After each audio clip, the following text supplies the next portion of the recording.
everybody. Welcome to a very special edition of Bariatric Banter. It's a little something I'm calling Matinee Monday.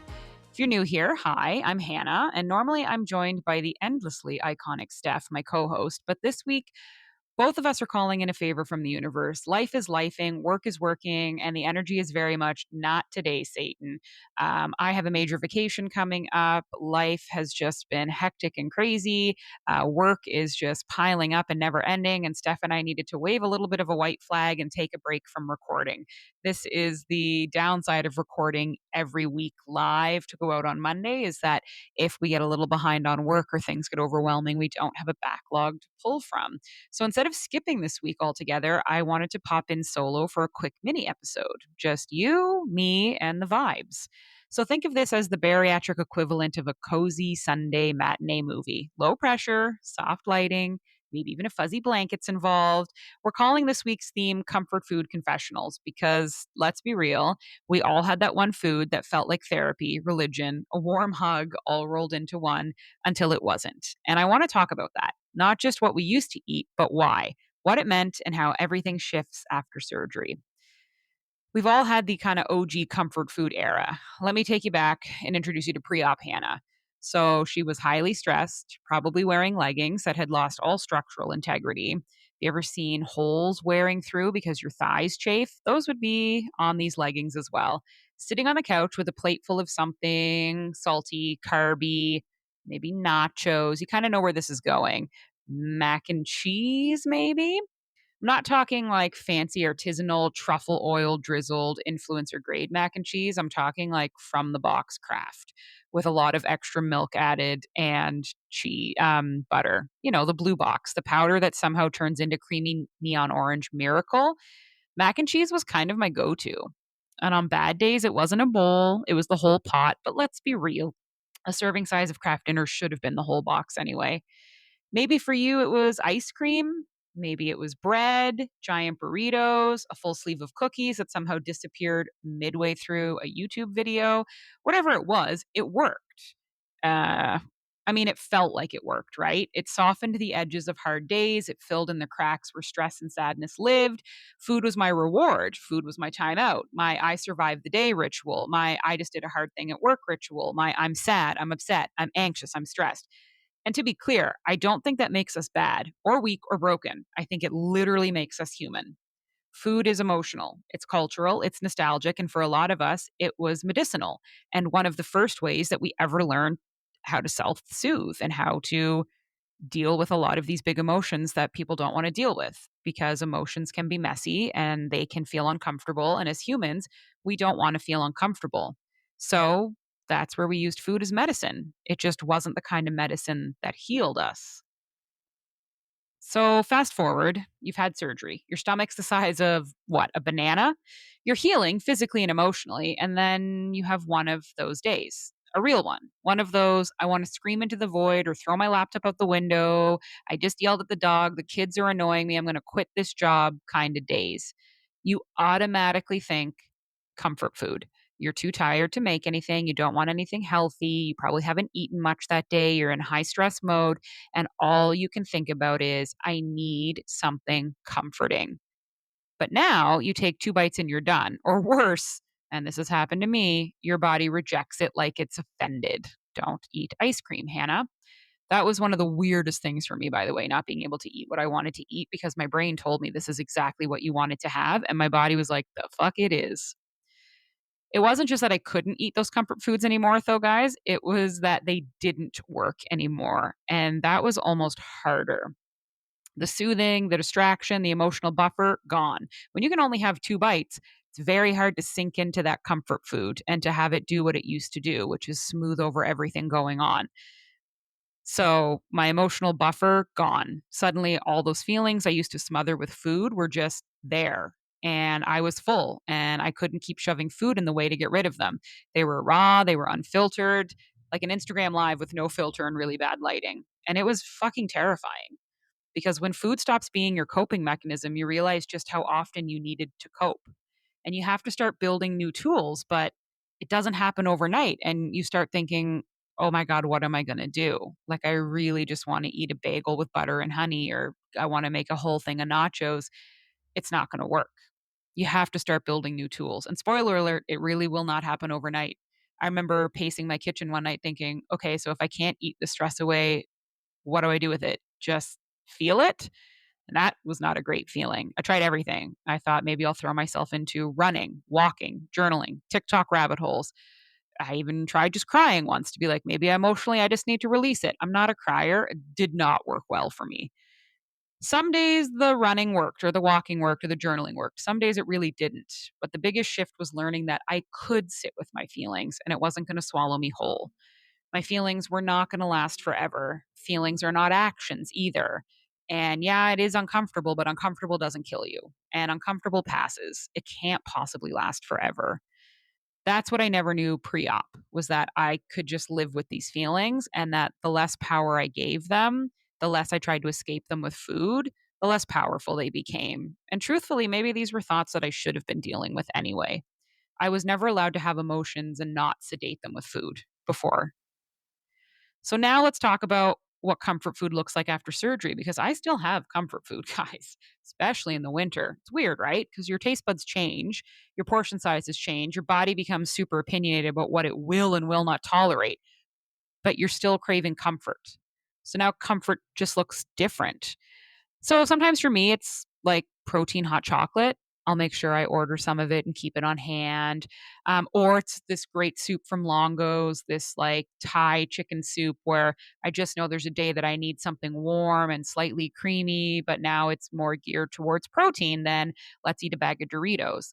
Um, and soup just reminds me of my childhood. Or maybe it's like a super perfect deviled egg because like I'm really feeling a snacky appetizer that feels a little guilty. And so I'll just make BLT deviled eggs because I want to have something that's just a little comforting and just kind of puts a smile on your face, you know? It's not the same.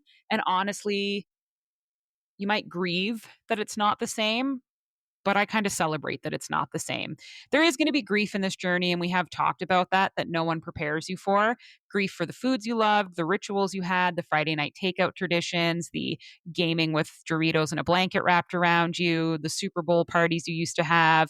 I know around the holidays is when I can grieve a little harder, or just the days where I used to get so excited to end work early, order takeout, curl up on the couch and play video games with my guys for hours. But it's almost as if I feel like if the food's not involved, it's not the same. And that's sad for me because that's not true. The joy of that night was not the food. The joy was the ritual of playing with people. And I need to learn to separate the food from that ritual. But just know that there will be grief, but there's also freedom because I don't wake up with food guilt anymore. I don't look at the aftermath and go, what the fuck is wrong with you? I don't feel like I'm battling myself every single day and like I'm fighting the urge to just eat everything like Godzilla. I don't feel like I have to lock the fridge or hide things away. Like I'm not battling myself every time I open the fridge. I'm not perfect. I am still capable of an emotional binge. I still make nachos every now and then. I definitely have a crippling gelato addiction where every 2 weeks when they change the flavor, I go get a kid sized gelato. Um, but I notice that now and I pause and I ask why. And that's the magic. That's the shift. I'm not binge eating gelato every single day and keeping tubs of ice cream in the fridge. I now have a little new ritual where every 2 weeks I do go get a tiny kid sized cup of gelato and I don't feel bad about it anymore because I've taken the power away from this. It's not that I desperately need it to not be anxious or to comfort me or to control me. It's that I've built a new ritual that I like and I don't have to feel guilty about it because it fits my lifestyle. I no longer need to worry about it because comfort food didn't go away at all. It just evolved. One of my new absolute favorite comfort foods, well, aside from deviled eggs, is I make these protein muffins, these incredibly high protein, low calorie muffins. And they're something that I love to have, either maybe with breakfast or at the end of my day. I've changed what my comfort food looks like so that I no longer feel guilty about it. And it's no longer about quick convenience and quick carbs. It's about and it's not about chasing dopamine hits. It's about finding new ways to comfort myself that don't leave me feeling worse about myself later. Now I want to flip the mic to you guys. What are your comfort foods? What food felt like your ride or die, your therapist in a bowl, your it's been a day, y'all fallback? And how has your relationship with it changed? Are there things you miss, foods you tried to reintroduce but couldn't? Do you have a good spin on an old comfort food? Like, I make sweet potato nachos now, and like, Lord Almighty, they're pretty delicious.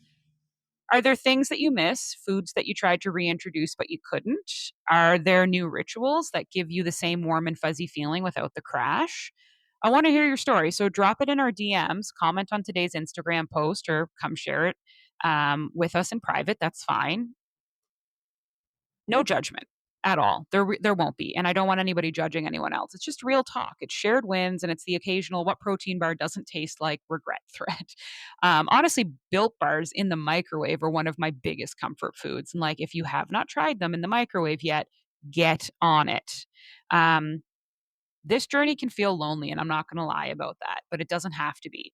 We've all been the person sobbing into a tub of insert whatever you'd like here: ice cream, mashed potatoes, poutine. Like, I've definitely been that person who has woken up the next morning and said, this is horrible. But the glow up is real. The glow up's not linear, but it is worth talking about because you should celebrate those changes that you make where you still find comfort and have comfort food, but you've evolved it. And that's a really huge celebration that we don't spend enough time on.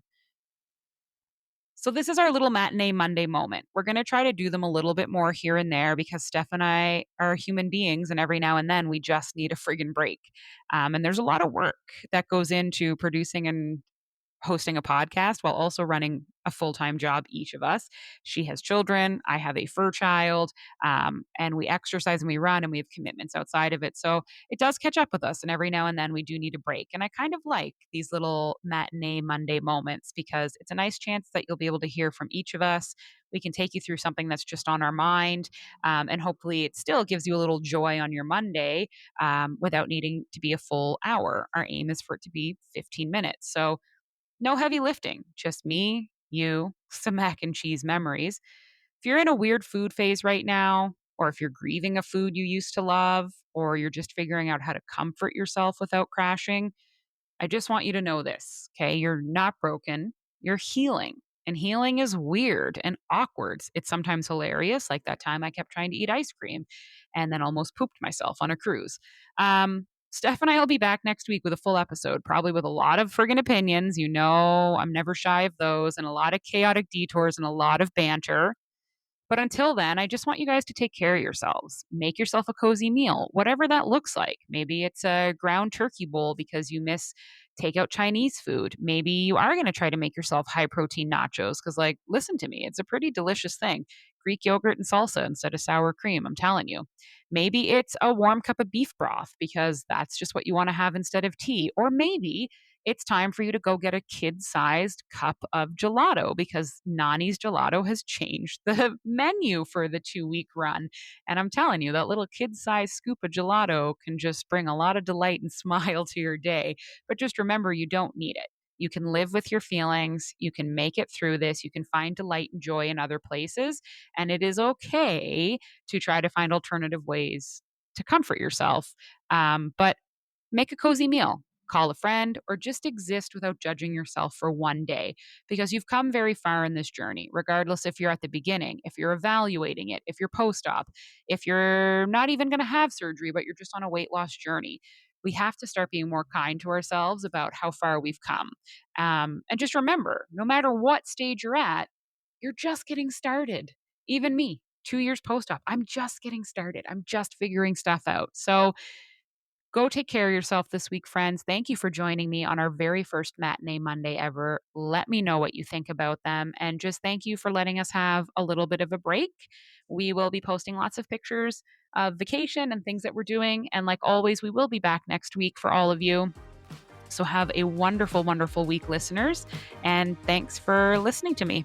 Bye.